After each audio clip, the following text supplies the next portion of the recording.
Hey, for more on all of this, let's bring in National Taxpayer Union's senior fellow, Mattie Duppler. Mattie, listen, I don't think we're going to see a payroll tax cut in the final bill. I think we'll see limited additional unemployment benefits. They'll probably compromise at $300 a week. Liability assistance for small businesses in particular is a must. We will see some state aid. I think, of course, first responders, schools need money to reopen safely. And I think the key, may be direct payments to Americans. I just want your thoughts on this because they've got a short period of time to get this done and a whole lot of different opinions.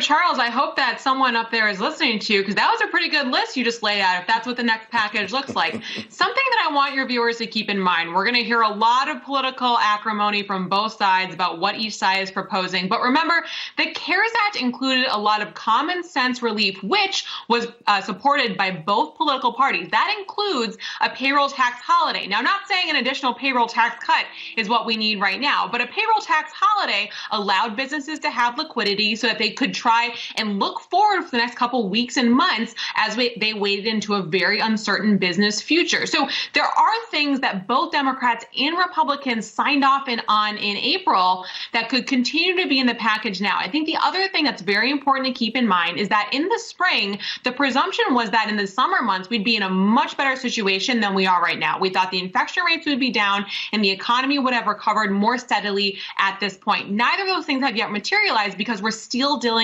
with the public health circumstances that haven't been ameliorated to the extent that we presume they would be. That means there's a role for Congress to play here to give a little economic certainty to American taxpayers, families, and businesses as we start to look into the next couple weeks and months and what's ahead. Right. Well, we did see the initial data, including jobs, come back much faster than the experts said they would. But I understand with the reclosings and the anxiety associated with that, and you look at some of your high-frequency data, whether it's transit and things like that, dropping considerably over the last short period of time, it seems like it should send a sense of urgency down to Washington, D.C. Back then, though, I think the key contention is going to be this additional $600, Mattie. I mean, we know it's just too much money. It's between that and what you get from your state. Most folks were making more than they would working. They're not going to go back to work during the age of COVID-19 when they could be making more money staying at home. Where's the compromise there? And listen, I don't blame a rational worker who's going to get paid more to stay at home than going to work in the middle of a pandemic, right? That's the challenge. And remember, the reason that Congress okayed a $600 benefit rather than something that does a wage replacement for 100 or 75% of a worker's previous employment wages is because our systems are too old to handle that kind of math. Simply put, our unemployment system is not sophisticated enough to do anything besides just big amounts on top of what they're already given through their state practices. That's a huge problem. Our social safety net needs repairing, and we only think about it in times of crisis when there isn't the resources and the political will to do it. I do think that there will be a solution moving forward where we start to decrease that amount because that'll help businesses rehire folks, particularly in states where it's safe to do so. But there needs to be safety and precautions for those workers as they get back on the front lines. Whether they're an essential worker or not, they need to be safe when they're doing it. That gives them more confidence in their workplace, but also more confidence in the economy. That's good for the recovery overall.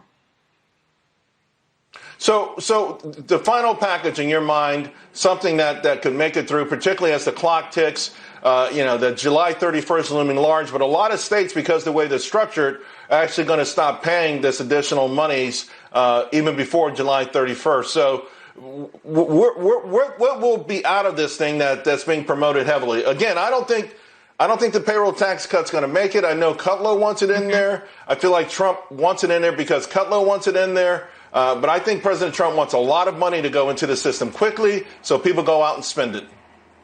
I think that's true. But listen, we have 32 million people who are still getting some form of unemployment payment. That means there's a lot of people who aren't getting paychecks. A payroll tax cut's not going to do anything for them. It's not going to induce them to spend. If they want to do another round of stimulus checks, that, of course, would help keep people's personal incomes whole as we wade through another round of coronavirus relief from Congress. I think certainty from Congress is the most important thing to get businesses back on safe footing as we wade into the fall months.